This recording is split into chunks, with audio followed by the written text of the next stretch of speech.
নবী করিম সাল্লাল্লাহু আলাইহি ওয়াসাল্লাম কতটা চরিত্রবান ছিলেন, নবী করিম সাল্লাল্লাহু আলাইহি ওয়াসাল্লাম কতটা আমানতদার ছিলেন। দেখেন নবী করিম সাল্লাল্লাহু আলাইহি, ভাই একটু বৃষ্টি আসলে কি হবে বলেন তো আমারে? আমি যদি বৃষ্টিতে ভিজে বয়ান করতে পারি, আপনারা শুনতে রাজি আছেন তো ইনশাআল্লাহ? এই সামান্য বৃষ্টিতে আমাদেরকে নবী করিম সাল্লাল্লাহু আলাইহি ওয়াসাল্লামের আলোচনা থেকে সরিয়ে দিবে? শুনেন, নবী করিম সাল্লাল্লাহু আলাইহি ওয়াসাল্লাম যখন দুনিয়াতে আসলেন, নবী করিম সাল্লাল্লাহু আলাইহি ওয়াসাল্লামের মাক্কি জীবন তিনি দেখেন, পুরো আরবে তার চেয়ে আমানতদার আর কেউ নাই, পুরো আরবে তার চেয়ে চরিত্রবান আর কেউ নাই, পুরো আরবে তার চেয়ে বিশ্বস্ত কেউ নাই, পুরো আরবে তার চেয়ে গ্রহণযোগ্য আর কেউ নাই। সারা আরবে নবী করিম সাল্লাল্লাহু আলাইহি ওয়াসাল্লামের চরিত্রের কথা ছড়িয়ে পড়েছে। আমার নবীর চরিত্রের একটা দিক দেখেন, আজকে যদি আপনি আওয়ামী লীগ করেন, আপনি যদি যতদিন আওয়ামী লীগ ক্ষমতায় মানুষ আপনার প্রশংসা করবে, যতদিন আপনার দল ক্ষমতায় আপনার এমপিগিরি আছে মানুষ আপনার প্রশংসা করবে, ভয়ে আপনার কথা বলবে না। কিন্তু আমার নবী দেখেন, প্রাতিষ্ঠানিক নবী হওয়ার আগে মক্কা যে তিনি 40 বছর জীবন পার করেছেন, নবী হওয়ার পর, প্রাতিষ্ঠানিক নবী হওয়ার পর আমার নবীকে মক্কার কাফেররা কখনো পাগল বলেছে, আমার নবীকে কখনো মক্কার কাফেররা জাদুকর বলেছে, আমার নবীকে কাফেররা কখনো আমার নবীকে গণক বলেছে, আমার নবীকে কখনো কবি বলেছে। কিন্তু আমার নবীর চরিত্র নিয়ে, আমার নবীর আমানতদারিতা নিয়ে, আমার নবীর সততা নিয়ে, আমার নবীর ইনসাফ নিয়ে, আমার নবীর ন্যায় বিচার নিয়ে, আমার নবীর চরিত্র নিয়ে কাফেররা কোনো আপত্তি করে নাই। সুতরাং আমার নবীকে আপনি আজকে কাকে নেতা মানতেছেন? যদি খুলে ফেলেন তাহলে বাতাস আপ ডাউন করবে, কান দিয়ে খুলে ফেলেন। আচ্ছা, আপনারা বসতে রাজি আছেন তো ইনশাআল্লাহ? কথা ভালো করে শুনুন, আলোচনা তো এখনো শুরু হলো না। এবার বুঝেন নবী করিম সাল্লাল্লাহু আলাইহি ওয়াসাল্লাম কত বড় নবী, নবী করিম সাল্লাল্লাহু আলাইহি ওয়াসাল্লাম কত বিশাল নবী। শুনেন, আমাদের নবী করিম সাল্লাল্লাহু আলাইহি ওয়াসাল্লাম দুনিয়াতে আসার সাথে সাথে আমাদের নবী করিম সাল্লাল্লাহু, আপনারা কথা বলেন না, আমাদের নবী করিম সাল্লাল্লাহু আলাইহি ওয়াসাল্লাম দুনিয়ায় আসার পর অন্যান্য যত নবী আছেন, অন্যান্য যত আসমানি কিতাব আছে, অন্যান্য যত ধর্মীয় কিতাব আছে, সব ধর্ম রহিত হয়ে গিয়েছে, সব আসমানি কিতাব রহিত হয়ে গিয়েছে। কোরআন এবং ইসলাম আসার পর আল্লাহ রাব্বুল ইজ্জত ওয়াল জালালের কাছে একমাত্র মনোনীত ধর্মের নাম ইসলাম। বলেন, একমাত্র মনোনীত ধর্মের নাম ইসলাম, একমাত্র মনোনীত ধর্মের নাম ইসলাম। নবী করিম সাল্লাল্লাহু আলাইহি ওয়াসাল্লাম মক্কি জীবনে দেখেছেন, মানুষ লাতের মূর্তি বানিয়ে পূজা করে, মানুষ মানাতের মূর্তি বানিয়ে পূজা করে, মানুষ হুবালের মূর্তি বানিয়ে পূজা করে, মানুষ উজ্জার পূজা করে, মানুষ তারকার পূজা করে, মানুষ সূর্যের পূজা করে। আমার নবী বলেছেন, শুনো, আমার নবীর প্রথম মেসেজ ছিল, আমার নবীর প্রথম বার্তা ছিল, ইয়া আইয়ুহান নাস কুলু লা ইলাহা ইল্লাল্লাহ। বলেন না, ইয়া আইয়ুহান নাস কুলু লা ইলাহা ইল্লাল্লাহ। তোমাদের রব লাত হতে পারে না, তোমাদের রব মানাত হতে পারে না, তোমাদের রব হুবাল হতে পারে না, তোমাদের রব উজ্জা হতে পারে না, তোমাদের রব তারকা হতে পারে না, তোমাদের রব একমাত্র আল্লাহ। বলেন না, জুড়ে বলেন না, তোমাদের রব একমাত্র, তোমাদের রব একমাত্র আল্লাহ। আপনারা জানেন রাসূলুল্লাহ সাল্লাল্লাহু আলাইহি ওয়াসাল্লাম আবু জাহলের কাছে ক্ষমতা চান নাই, রাসূলুল্লাহ সাল্লাল্লাহু আলাইহি ওয়াসাল্লাম আবু জাহলের কাছে নেতৃত্ব চান নাই, রাসূলুল্লাহ সাল্লাল্লাহু আলাইহি ওয়াসাল্লাম আবু জাহলের কাছে রাষ্ট্র চান নাই, রাসূলুল্লাহ সাল্লাল্লাহু আলাইহি ওয়াসাল্লাম আবু জাহলের কাছে সেনাবাহিনীর প্রধান হইতেও চায় নাই, রাসূলুল্লাহ সাল্লাল্লাহু আলাইহি ওয়াসাল্লাম গোত্র প্রধান হতে চান নাই। তিনি মানুষের আইনকে কবরের পায়ের তলায় পিষ্ট করে, তিনি মানুষের বানানো সংবিধানকে পায়ের তলায় পিষ্ট করে, তিনি গায়রুল্লাহর শাসনকে পায়ের তলায় পিষ্ট করে আল্লাহর জমিনে আল্লাহর বিধান প্রতিষ্ঠা করতে চেয়েছিলেন, ইসলাম প্রতিষ্ঠা করতে চেয়েছিলেন। তিনি তাদেরকে শুধু এতটুকু বলেছিলেন যে তোমাদের রব আবু জাহেল হতে পারে না, তোমাদের রব উতবা হতে পারে না, তোমাদের রব শায়বা হতে পারে না, তোমাদের রব মুগীরা হতে পারে না, তোমাদের রব তারকা হতে পারে না, তোমাদের রব মূর্তি হতে পারে না। তিনি বলেছিলেন, যদি দুনিয়া আখিরাতে তোমরা সফল কাম হতে চাও, জয় বাংলার স্লোগান দিলে হবে না, বাপের স্লোগান দিলে হবে না, স্ত্রীর স্লোগান দিলে হবে না, কারো নেতার স্লোগান দিলে হবে না। যদি দুনিয়া আখিরাতে সফল কাম হতে চাও, তোমাদের স্লোগান হবে একটা লা ইলাহা ইল্লাল্লাহ। বলেন, আমাদের স্লোগান হবে একটা লা ইলাহা ইল্লাল্লাহ, লা ইলাহা ইল্লাল্লাহ। এবার মাদারীপুরের মুসলমান, আমি আপনাদের কাছে জানতে চাই, আপনার জীবনে জয় বাংলা স্লোগান দিয়েছেন, আপনার জীবনে বহু স্লোগান দিয়েছেন, বহু স্লোগান দিয়েছেন, বহু নেতার স্লোগান দিয়েছেন, লা ইলাহা ইল্লাল্লাহর স্লোগান কতবার দিয়েছেন? আমি আপনাদের বিবেকের দুয়ারে আঘাত করি, আপনি নবী করিম সাল্লাল্লাহু আলাইহি ওয়াসাল্লামের স্লোগান কতবার দিয়েছেন? দেখেন রাসূলুল্লাহ সাল্লাল্লাহু আলাইহি ওয়াসাল্লাম যখন মানুষের বানানো তন্ত্র মন্ত্রকে চ্যালেঞ্জ করেছেন, গায়রুল্লাহকে চ্যালেঞ্জ করেছেন, মূর্তিকে চ্যালেঞ্জ করেছেন, তারকাকে চ্যালেঞ্জ করেছেন, শিরিককে চ্যালেঞ্জ করেছেন, কুফরকে চ্যালেঞ্জ করেছেন, কুসংস্কারকে চ্যালেঞ্জ করেছেন, অন্ধকারকে চ্যালেঞ্জ করেছেন। আবু জাহেলের ক্ষমতা ছিল, আবু জাহেলের অস্ত্র ছিল, আবু জাহেলের সৈন্য ছিল, আবু জাহেলের দেশ ছিল। রাসূলুল্লাহ সাল্লাল্লাহু আলাইহি ওয়াসাল্লামের সৈন্য ছিল না, অস্ত্র ছিল না, ক্ষমতা ছিল না, শক্তি ছিল না, বিশাল বাহিনী ছিল না। আবু জাহেল চেয়েছিল ক্ষমতা দিয়ে, অস্ত্র দিয়ে, ক্ষমতা দিয়ে, অস্ত্র দিয়ে, সৈন্য দিয়ে, শক্তি দিয়ে রাসূলুল্লাহ সাল্লাল্লাহু আলাইহি ওয়াসাল্লামের ইসলামকে পায়ের তলায় পিষ্ট করে দিবে। দেখেন দুনিয়াতে যে বাতি আল্লাহ জ্বালায়, আপনি শত সমালোচনা, শত অত্যাচার, জুলুম করে সে বাতি নিভাতে পারবেন না। সে বাতি আপনি কখনো নিভাতে পারবেন? আপনি দেখেন আবু জাহেল অত্যাচার জুলুম করে চেয়েছিল ইসলামের বাতি নিভিয়ে দিতে। ইসলাম 1400 বছর পরও দুনিয়াতে আসে, আবু জাহেল নাই। আবু জাহেল আছে, ইসলাম আছে, আবু জাহেল নাই। আজকে যারা মনে করেছিলেন বাংলাদেশে 15 বছর ক্ষমতায় ছিলেন, যারা মনে করেছিলেন ভারত আপনাকে বাঁচাবে, যারা মনে করেছিলেন ভারতের শক্তি দিয়ে ইসলামকে থামিয়ে দিবেন, যারা মনে করেছিলেন আর্মি, পুলিশ, রেব, বিডিআর দিয়ে ইসলামের বাতি নিভিয়ে দিবেন, যারা মনে করেছিলেন ভারতের টাকা খেয়ে এই দেশের নাস্তিকতাবাদী সিলেবাস চালু করবেন, যারা চেয়েছিলেন ভারতের টাকা খেয়ে এই দেশের সমকামিতাকে প্রমোট করবেন, যারা চেয়েছিলেন ভারতের টাকা খেয়ে ট্রান্সজেন্ডারকে প্রমোট করবেন, আজকে আপনারা ট্রান্সজেন্ডার হয়ে গিয়েছেন, কিন্তু ইসলাম বাংলাদেশে এখনো আছে। আজকে আপনারা পলায়ন করেছেন, বাংলাদেশে ইসলাম এখনো আছে। সুতরাং কথা পরিষ্কার, বাংলাদেশের যারা ইসলামকে বিদায় করতে চাইবে বঙ্গোপসাগরে ভেসে যাবেন। ইসলাম ছিল, আছে, থাকবে ইনশাআল্লাহ।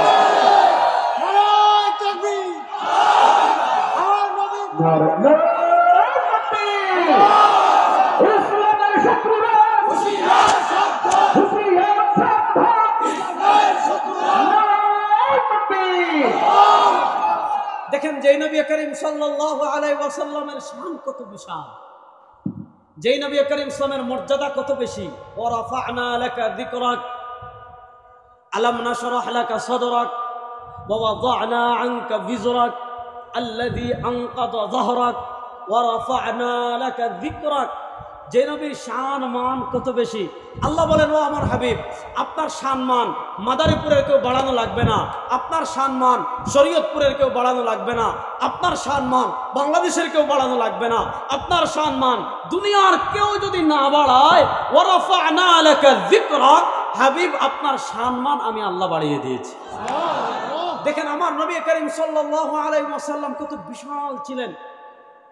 আমার নবী করিম সাল্লাল্লাহু আলাইহি ওয়াসাল্লামের মর্যাদা কত বেশি। দেখেন নবী করিম সাল্লাল্লাহু আলাইহি ওয়াসাল্লাম তার পরিচয় দিতে গিয়ে কি বলেছেন জানেন? আনা ইমামুল আম্বিয়া লা ফখ, আনা সাইয়্যিদু ওয়ালাদি আদম লা ফখ। তিনি তার পরিচয় দিতে গিয়ে বলেন, আমার একটা পরিচয় জানো, কিয়ামতের দিন আদম আলাইহিস সালাতু ওয়াস সালাম থেকে শুরু করে কিয়ামতের দিন পর্যন্ত যত মানুষ এসেছিল, সব মানুষ কিয়ামতের দিন হাসরের মাঠে উঠবে, সেই সব মানুষের নেতা হব আমি। সুবহানাল্লাহটা বড় আসতে বললেন। আনা ইমামুল আম্বিয়া লা ফখ। নবী করিম সাল্লাল্লাহু আলাইহি ওয়াসাল্লাম বলেন, আল্লাহ দুনিয়াতে যত নবী পাঠিয়েছেন, নবী করিম সাল্লাল্লাহু আলাইহি ওয়াসাল্লাম বলেন, আল্লাহ দুনিয়াতে যত রাসূল পাঠিয়েছেন, আনা ইমামুল আম্বিয়া লা ফখ, সব নবীদের নেতাও আমি, সব মানুষের নেতাও আমি। লা ফখ, আমার কোনো আপত্তি নেই। আমার নবীর সম্মান কত বেশি। নবী করিম সাল্লাল্লাহু আলাইহি ওয়াসাল্লাম আরবের তপ্ত রোদে যখন হাঁটতেন, আরবের তপ্ত রোদে যখন হাঁটতেন, সরওয়ারে দু আলমের মর্যাদা এত বেশি ছিল, আরবের তপ্ত রোদে যখন হাঁটতেন, আসমানের মেঘ ছায়া হয়ে আমার নবীকে ছায়া দিত।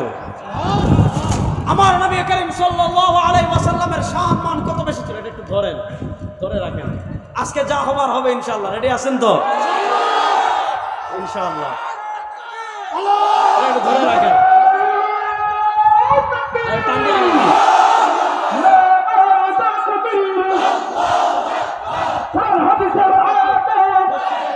ভাই শুনেন, শুনেন, রাখেন, ভালো করে শুনেন। কোরআন হাদিসের আলো বাংলাদেশের 53 বছর ঘরে ঘরে জ্বালিয়েছি। এবার সময় এসেছে কোরআনের আলো বাংলাদেশের সংসদে জ্বালবো ইনশাআল্লাহ। এবার ঘরে ঘরে বহু জ্বালিয়েছে আলো, এবার সময় এসেছে বাংলাদেশের কোরআন সংসদের আলোয় আলোক, বাংলাদেশের সংসদ কোরআনের আলোয় আলোকিত হবে ইনশাআল্লাহ। বাংলাদেশের সব সিটি কর্পোরেশন, সব ইউপি চেয়ারম্যান, সব জায়গায় সময় এসেছে মানুষের বানানো তন্ত্র মন্ত্রকে ছিঁড়ে ফেলে কোরআনের আলোয় আলোকিত করা। এবার দেখেন আমার নবীর সম্মান কেমন ছিল, আমার নবীর সম্মান কেমন ছিল। আম্মা জান আয়েশা রাদিয়াল্লাহু তাআলা আনহা বলেন, আরে আজকে তুমি নবীর আদর্শকে পছন্দ, এটার আওয়াজটা বন্ধ করতে হবে নাহলে মানুষ বুঝবে। ওই কোনা ছেড়ে দেন না। আচ্ছা আপনারা বসেন, কেউ উঠবেন না। সরেন সরেন সরেন, ছেড়ে দেন ছেড়ে দেন, ছাড়েন ছাড়েন, সমস্যা নাই। এবার বুঝেন আমার নবীর সম্মান, তিনি কত বিশাল ছিলেন। হযরত ইবনে মাসউদ রাদিয়াল্লাহু তাআলা আনহু দেখেন, হযরত ইবনে মাসউদ রাদিয়াল্লাহু তাআলা আনহু হাদিস বর্ণনা করেছেন। এটা সরান, আমাকে তো দেখতে হবে মানুষ। হযরত আব্দুল্লাহ ইবনে মাসউদ রাদিয়াল্লাহু তাআলা আনহু হাদিস বর্ণনা করেছেন। তিনি বলেছেন, খারাজতু লাইলাতান মুকমিরাতান মা রাসূলিল্লাহি সাল্লাল্লাহু আলাইহি ওয়াসাল্লাম, একবার পূর্ণিমার চাঁদের রাতে আমি নবী করিম সাল্লাল্লাহু আলাইহি ওয়াসাল্লামের সাথে বের হয়েছি। আমি মদিনার রাস্তা দিয়ে নবী করিম সাল্লাল্লাহু আলাইহি ওয়াসাল্লামের সাথে হাঁটছি। আমার নবী কত সুন্দর ছিলেন। ইবনে মাসউদ রাদিয়াল্লাহু তাআলা আনহু বলেন, ফারাআইতু মাররাতান ইলাল কমারি ওয়া মাররাতান ইলা ওয়াজহি রাসূলিল্লাহি সাল্লাল্লাহু আলাইহি ওয়াসাল্লাম। হযরত ইবনে মাসউদ রাদিয়াল্লাহু তাআলা আনহু বলেন, আমি একবার আকাশের পূর্ণিমার চাঁদের দিকে তাকাই আর আরেকবার সরওয়ারে দু আলম সাল্লাল্লাহু আলাইহি ওয়াসাল্লামের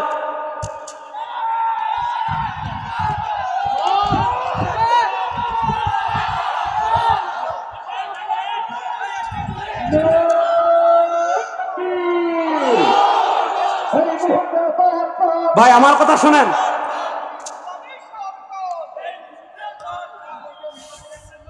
ভাই বসি সবাই, ভাই জেনারেটরের ব্যবস্থা আছে, বসেন। হযরত ইবনে মাসউদ রাদিয়াল্লাহু তাআলা আনহু বলেন, আমি একবার পূর্ণিমার চাঁদের দিকে তাকাই, আরেকবার নবী করিম সাল্লাল্লাহু আলাইহি ওয়াসাল্লামের চেহারার দিকে তাকাই, যার হাতে আমার প্রাণ, তার নামে শপথ করে বলছি, আমার নবী আকাশের পূর্ণিমার চাঁদের চেয়ে বেশি সুন্দর। বলেন না সুবহানাল্লাহ।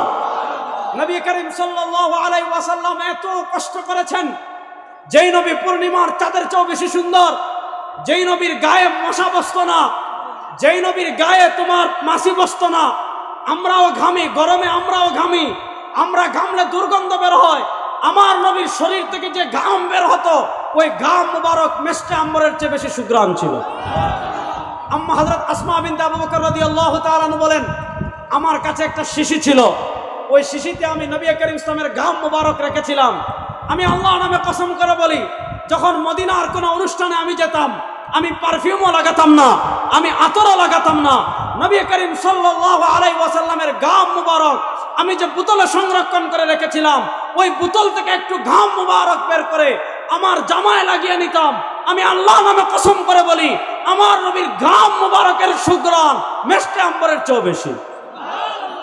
এবার দেখেন, যেই নবীর মান এত বেশি, যেই নবীর মর্যাদা এত বেশি, যেই নবীর মাকাম এত বেশি, যেই নবীর মর্যাদা এত বেশি, যেই নবীর বুলন্দ এত বেশি, ওই নবী যদি ইসলাম প্রতিষ্ঠার জন্য রক্ত ঝরাতে পারেন, ওই নবী যদি ইসলাম প্রতিষ্ঠার জন্য দান্দা মুবারক শহীদ করতে পারেন, আপনি বসে বসে জিলাপি খান। তাহলে আমরা দুনিয়াতে বসে বসে জিলাপি খাওয়ার জন্য আসছি? তাহলে আল্লাহ নবী সাল্লাল্লাহু আলাইহি ওয়াসাল্লাম যে মিশন দেখেন, মক্কার জীবনে আল্লাহ নবী শত কষ্ট করেছেন। মক্কার জীবনে আল্লাহ নবী সাল্লাল্লাহু আলাইহি ওয়াসাল্লামের কেউ ছিল না, তাকে সহযোগিতা করার মতো কেউ ছিল না। যেই নবীর তুতু মুবারক নিয়ে সাহাবায়ে কিরাম প্রতিযোগিতা করতেন, যেই নবী করিম সাল্লাল্লাহু আলাইহি ওয়াসাল্লাম তুতু ফেললে সাহাবায়ে কিরাম তুতুকে জমিনে ফেলতে দিতেন না।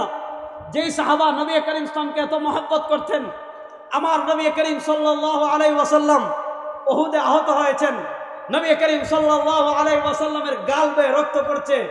হযরত মালিক ইবনে সিনান রাদিয়াল্লাহু তাআলা আনহু দৌড় দিয়ে এসেছেন। নবী করিম সাল্লাল্লাহু আলাইহি ওয়াসাল্লামের রক্ত মুবারক গড়িয়ে পড়ার আগে, আপনারা জানেন রক্ত হলো হারাম, কিন্তু নবী করিম সাল্লাল্লাহু আলাইহি ওয়াসাল্লামের রক্ত মুবারক যখন গড়িয়ে পড়ছে, হযরত মালিক ইবনে সিনান রাদিয়াল্লাহু তাআলা আনহু দৌড় দিয়ে এসে নবী করিম সাল্লাল্লাহু আলাইহি ওয়াসাল্লামের রক্ত মুবারক পান করে ফেলেছেন। আল্লাহ নবী বলেন, ও মালিক ইবনে সিনান, শুনো, তোমার শরীরে আজকে আমার রক্ত চলে গিয়েছে।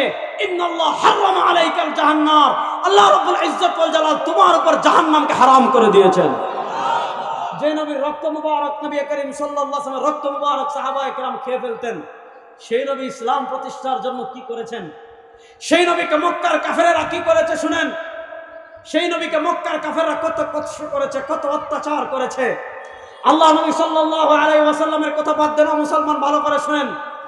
আল্লাহ নবী সাল্লাল্লাহু আলাইহি ওয়াসাল্লামের সাহাবায়ে কেরাম যারা ছিলেন, তারা ইসলামের জন্য কত ত্যাগ করেছেন, তারা ইসলামের জন্য কত ত্যাগ স্বীকার করেছেন, ইসলামের জন্য কত কষ্ট স্বীকার করেছেন। সাহাবায়ে কেরাম রিদওয়ানুল্লাহ আজমাইনের শুধু অত্যাচারের ফিরিস দেখেন। হযরত আবু বকর সিদ্দিক রাদিয়াল্লাহু তাআলার মতো মহান সাহাবীকে থাপড়াইয়া পিটাইতে পিটাইতে মক্কার কাফেররা বেহুশ করে দিয়েছিল।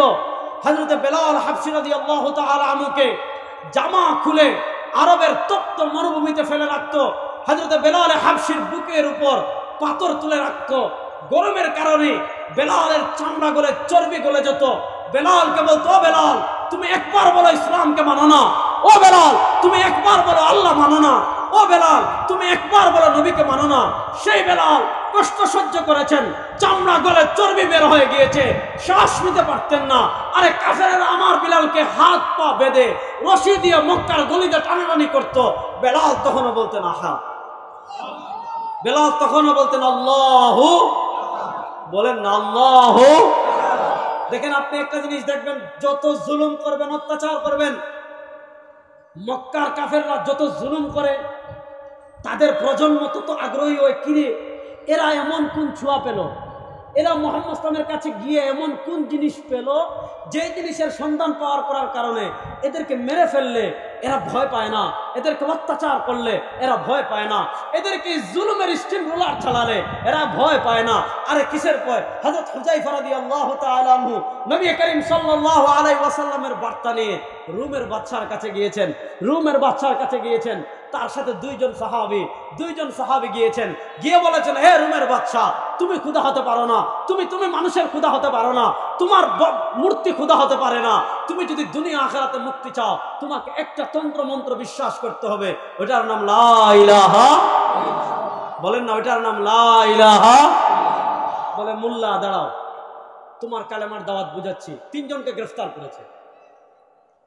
বলেছে, বড় চুলাতে তেল গরম করো। বুঝতেছেন নি আমার কথা? বড় চুলাতে তেল গরম করো। বড় চুলাতে তেল গরম পর হযরত হুযায়ফার সামনে তার একজন সঙ্গীকে তেলের কড়াইয়ে ছেড়ে দিয়েছে। মুহূর্তের ভিতর তিনি ভাজি হয়ে গিয়েছেন। হযরত হুযায়ফাকে বলে, আল্লাহ ছাড়ো। হযরত হুযায়ফা বলেন, না, আল্লাহ ছাড়বো না। বলে, তার অপর সঙ্গীকে তেলে ছেড়ে দাও, কড়াইয়ে ছেড়ে দাও। অপর সঙ্গীকে ছেড়ে দেওয়া হয়েছে। মুহূর্তের ভিতর ভাজি হয়ে গিয়েছেন, রুষ্ট হয়ে গিয়েছেন। হযরত হুযায়ফাকে বলে, আল্লাহ, তোমার আল্লাহকে ছাড়ো। বলো আমি আল্লাহ মানি না, বলো আমি মূর্তি মানি, একবার বলো। হযরত হুযায়ফার চোখ থেকে পানি পড়তেছে। রুমের বাদশা মনে হয় হুযায়ফা ভয় পেয়েছে, এজন্য কান্না করছে। হুযায়ফাকে ডেকে এনে বলে, মনে হয় তুমি ভয় পাচ্ছ, তুমি একবার বলো যে আল্লাহ মানি না, আমরা তোমাকে ছেড়ে দিব। হযরত হুযায়ফা বলেন, ইয়া কালবরুম, ওই রুমের কুত্তা শোন, আমি তোকে ভয় পেয়ে কান্না করছি না, আমি কান্না করছি এই জন্য, আমার যদি 70টা জীবন থাকতো আল্লাহর ইসলামকে প্রতিষ্ঠা করার জন্য, 70 বার আমি আল্লাহর রাস্তায় শহীদ হওয়ার জন্য প্রস্তুত হয়ে যেতাম। এটা হলো সাহাবা ইকরামের ঈমান। মক্কার কাফেররা দেখে কি রে, রুমের কাফেররা দেখে কি রে, মদিনার ইহুদিরা দেখে কি রে, এরা এমন কোন আদর্শের সন্ধান পেয়েছে, এরা এমন কোন জীবন কাঠির সন্ধান পেয়েছে। আরে এত দূরে যাওয়ার দরকার নাই, শুধু নবী করিম সাল্লাল্লাহু আলাইহি ওয়াসাল্লামের পালক পুত্র হযরত যায়েদ ইবনে হারিসা রাদিয়াল্লাহু তাআলা ঘটনা দেখেন। ফালাম্মা কাযা যায়েদ মিনহা ওয়াতার, দেখেন কোরআন শরীফে আবু বকরের নাম পাবেন না, ওমরের নাম পাবেন না, কোরআন শরীফে শুধুমাত্র একজন সাহাবীর নাম আসছে, হযরত যায়েদ ইবনে হারিসা রাদিয়াল্লাহু তাআলা আনহু। তিনি নবী করিম সাল্লাল্লাহু আলাইহি ওয়াসাল্লামের পালক পুত্র ছিলেন। তার বাবা মা খবর পেয়ে নবী করিম সাল্লাল্লাহু আলাইহি ওয়াসাল্লামের কাছে এসেছেন, এসে বলেছেন, মুহাম্মদ আমাদের সন্তানদেরকে দিয়ে দাও, আমার সন্তানকে দিয়ে দেন। নবী করিম সাল্লাল্লাহু আলাইহি ওয়াসাল্লাম বলেছেন, আমার কোনো সমস্যা নাই, আমার তো পালক পুত্র, আপনাদের পুত্র নিয়ে যান। কিন্তু যায়েদ ইবনে হারিসা বলেন, আরে নবী করিম সাল্লাল্লাহু আলাইহি ওয়াসাল্লামের জন্য সারা দুনিয়ার সবকিছু ছাড়তে পারি, এমনকি মা বাবাকে ছাড়তে পারি, মুহাম্মদকে ছাড়তে পারি না। আজকে আমরা তো মুসলমান, আমাদের ইসলাম জিলাপি সর্বস্ব, আমাদের ইসলাম বিরিয়ানি সর্বস্ব, আমাদের ইসলাম উরুস সর্বস্ব। আরে আপনি গরু জবে করে উরুস খাবার, আপনি উরুস করার জন্য মানুষদেরকে দাওয়াত দেন, হাজার হাজার মানুষ পাবেন। আপনি বাবার দরবারে মহান আপাক গজব শরীফে যাওয়ার জন্য হাজার হাজার মানুষ পাবেন। কিন্তু সাহাবায়ে কেরাম যে ইসলাম নিয়ে এসেছেন, আল্লাহ নবী সাল্লাল্লাহু আলাইহি ওয়াসাল্লাম মাক্কি জীবনে এত কষ্ট করলেন, এটার ফল কি হয়েছে? নবী করিম সাল্লাল্লাহু আলাইহি ওয়াসাল্লাম মদিনা যাওয়ার পর মদিনা রাষ্ট্র প্রতিষ্ঠা করলেন, মদিনাকে পুরো পৃথিবীর কেন্দ্রবিন্দু বানালেন। এই মদিনা থেকে ইসলাম আশেপাশে ছড়িয়েছে, দিমাশকে গিয়েছে, ইয়ামানে গিয়েছে, ইরাক বিজয় হয়েছে, ইরান বিজয় হয়েছে, আন্দলুস বিজয় হয়েছে, কুস্তুনতুনিয়া কনস্টান্টিনোপল বিজয় হয়েছে, অর্ধ পৃথিবী ইসলামের পতাকা উড়েছে। আজকে আপনিও নবীর আদর্শের কথা বলেন, আজকে আপনিও নবীর উম্মতের কথা বলেন, আজকে আপনিও সাহাবায়ে কেরামের কথা বলেন, আজকে আপনিও নবীর প্রেম দেখান, আজকে আপনিও রাসূলের প্রেম দেখান, আজকে আপনিও নবীর আদর্শের কথা বলেন। কিন্তু যেই নবী আল্লাহর জমিনে আল্লাহর দ্বীন প্রতিষ্ঠা করেছেন, যেই নবী আল্লাহর নবীর জমিনে আল্লাহর ইসলাম প্রতিষ্ঠা করেছেন, যেই নবী দুনিয়াতে এসেছেন লিইয়ুযহিরাহু আলা দ্বীনি কুল্লিহি, আবু জেহেল উতবা সাহেবার তন্ত্রমন্ত্রকে পায়ের তলায় পিষ্ট করে আল্লাহর দ্বীন প্রতিষ্ঠা করার জন্য আজকে আল্লাহর দ্বীন প্রতিষ্ঠা করতে হবে, এটাকে আমরা জরুরি কোনো বিষয় মনে করি না। কথা ভালো করে আমার কথা বুঝবেন।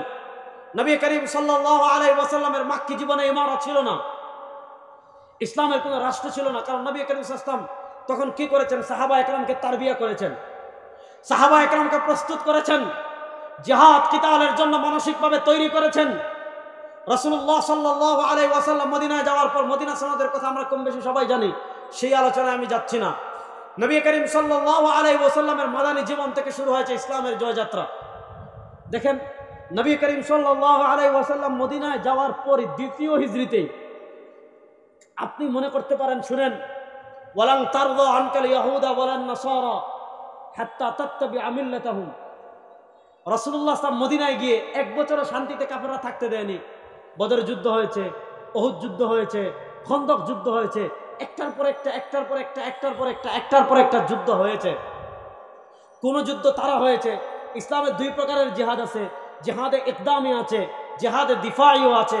কোনটা ডিফেন্সিভ হয়েছে, কোনটা রাসূলুল্লাহ সাল্লাল্লাহু আলাইহি ওয়াসাল্লাম ইলাউ কালিমাতিল্লাহ, আল্লাহর জমিনে আল্লাহর পতাকাকে বুলন্দ করার জন্য নিজে অগ্রসর হয়ে জিহাদ করেছেন। আবার জিহাদে দিফাইও আছে, অর্থাৎ মদিনা আক্রান্ত হওয়ার কারণে নবী করিম সাল্লাল্লাহু আলাইহি ওয়াসাল্লাম জিহাদ করেছেন। তো মাদানী জীবন ইসলামের বিজয়ের জীবন, মাদানী জীবন মানুষের জীবনকে, মানুষের তন্ত্র মন্ত্রকে পায়ের তলায় পিষ্ট করে ইসলামকে প্রতিষ্ঠার জীবন, মাদানী জীবন কোরআনের আইনের জীবন, মাদানী জীবন ইসলাম অনুযায়ী রাষ্ট্র পরিচালনার জীবন, মাদানী জীবন ইসলাম অনুযায়ী অর্থনীতি পরিচালনার জীবন, মাদানী জীবন ইসলাম অনুযায়ী শাসন ব্যবস্থা পরিচালনার জীবন। দেখেন, একজন মানুষের অনেকগুলো জীবন আছে, একটা আছে ব্যক্তিগত জীবন, আরেকটা আছে তার পারিবারিক জীবন, আরেকটা আছে তার সামাজিক জীবন, আরেকটা আছে তার রাজনৈতিক জীবন, আরেকটা আছে তার অর্থনৈতিক জীবন, আরেকটা আছে তার রাষ্ট্রীয় জীবন। ভালো করে বুঝেন, মাক্কি জীবনে সাহাবায়ে কেরাম তাদের পারিবারিক জীবনে ইসলামকে ফলো করেছেন, মাক্কি জীবনে সাহাবায়ে কেরাম তাদের ব্যক্তিগত জীবনে ইসলামকে ফলো করেছেন। কিন্তু রাষ্ট্রীয় জীবনে বলেন, অর্থনৈতিক জীবনে বলেন, তারা তো লেনদেন করেছেন ইসলাম অনুযায়ী, কিন্তু রাষ্ট্রের অর্থনীতি মাক্কি জীবনে ইসলামের উপর ছিল না, রাষ্ট্রের বিচার ব্যবস্থা মাক্কি জীবনে ইসলামের উপর ছিল না, রাষ্ট্রের রাজনীতি মাক্কি জীবনে ইসলামের উপর ছিল না, রাষ্ট্রের সংবিধান মাক্কি জীবনে ইসলামের উপর ছিল না। কিন্তু মাদানী জীবনে যাওয়ার পর দেখেন, রাসূলুল্লাহ সাল্লাল্লাহু আলাইহি ওয়াসাল্লাম একটা রাষ্ট্র বলেন, একটা খিলাফা বলেন, ইমারতে ইসলামিয়া বলেন, মুলুক বলেন, যাই বলেন না কেন, একটা রাষ্ট্রের ভিত্তি হলো অর্থনীতির উপর। বলেন, একটা রাষ্ট্রের ভিত্তি কার উপর? আপনারা আমার কথা বুঝতেছেন? এই আলোচনাগুলো একটু কঠিন মাথায় নেওয়ার চেষ্টা করবেন। একটা রাষ্ট্রের ভিত্তি হলো অর্থনীতির উপর। যেমন দেখেন, আমার দেশ বাংলাদেশ একটা রাষ্ট্র, এই দেশের অর্থনীতির ভিত্তি দুইটা জিনিসের উপর। একটা হলো প্রবাসীরা রেমিটেন্স পাঠায়, আর আরেকটা হলো কি, এই দেশের যে গার্মেন্ট শিল্প আছে, পোশাক শিল্প আছে, আমরা পোশাক বানাই, আমরা প্যান্ট বানাই, শার্ট বানাই, বিভিন্ন পোশাক তৈরি করে বিদেশে রফতানি করি। এবার বলেন, অর্থনীতির একটা বড় ফ্যাক্ট হলো সুদ। আচ্ছা, আপনারা বলেন, ইসলামের সুদ হালাল না হারাম? জোরে বলেন। আপনি বলেন বাংলাদেশে এত পীর, এত খানকা, এত মাদ্রাসা, এত মসজিদ, এই দেশে আল্লাহ রহমত পড়ে না কেন? এই দেশে রহমত পড়বে কেমনে? শুনেন, আল্লাহ বলেছেন যারা সুদ খায়, সুদের সহযোগিতা করে, এরা যেন আল্লাহ এবং তার রাসূলের সাথে যুদ্ধ ঘোষণা করে। যে সুদ খায়, যে সুদ দেয়, লাআনাল্লাহু আকিলার রিবা ওয়া মুকিলা ওয়া কাতিবাহু ওয়া শাহিদাইহি। যারা সুদ খায়, যারা সুদ দেয়, যারা সুদের সাক্ষী হয়, যারা সুদে সহযোগিতা করে, সবার উপর আল্লাহর লানত। এবার বলেন যে সুদকে আল্লাহ হারাম করেছেন, যে সুদের সাথে আল্লাহ এবং তার রাসূল যুদ্ধ ঘোষণা করেছেন, যে সুদের উপর সারা দুনিয়ার সবকিছুর লানত। এইটা দেশের যদি অর্থনীতির ভিত্তি হয় সুদের উপর, এই দেশের উপর আল্লাহর রহমত পড়বে? কথা বলেন না কেন? এবার দেখেন বাংলাদেশের অর্থনীতির ভিত্তি সুদের উপর। বাংলাদেশের অর্থনীতি আপনারা যখন বাজেট দেন জুন মাসে, দেখবেন প্রতি বছর বাজেটের বাড়তি দেখে, মানে বাজেটের ঘাটতি দেখাবে আপনাকে, যে এত হাজার কোটি টাকা ঘাটতি। এই ঘাটতি পূরণ করে কোথা থেকে? বিদেশ থেকে ঋণ আনে, চীন থেকে ঋণ আনে, আমেরিকা থেকে ঋণ আনে। যদিও ভারত বলা হয় আমাদের বন্ধু রাষ্ট্র, কিন্তু তারা কখনো বড় জায়গায় আমাদেরকে ঋণ দেন, তারা নেয়। এরা হলে আমাদেরকে শোষণ করে। ভালো করে বুঝেন, এই যে বাজেটের ঘাটতি পূর্ণ করার জন্য ঋণগুলো আনে। পদ্মা সেতু নিয়ে আপনি লাফাইছেন, হ্যাঁ লাফানো আপনাদের ঠিক আছে, কারণ আপনারা বঞ্চিত ছিলেন, আপনাদের পদ্মা সেতুর দরকার ছিল। কিন্তু পদ্মা সেতু করতে যে ঋণ করেছে কোম্পানি থেকে, বিভিন্ন প্রজেক্ট করতে যে ঋণগুলো করা হয়, বলেন এগুলা সুদ ছাড়া না সুদ সহ? এবার বুঝেন, ইসলামে অর্থনীতি আছে, সুদ ছাড়া ব্যাংক আছে, সুদ ছাড়া অর্থনীতিও আছে। কিন্তু দেখেন, আমার দেশের অর্থনীতির ভিত্তি হলো সুদের উপর।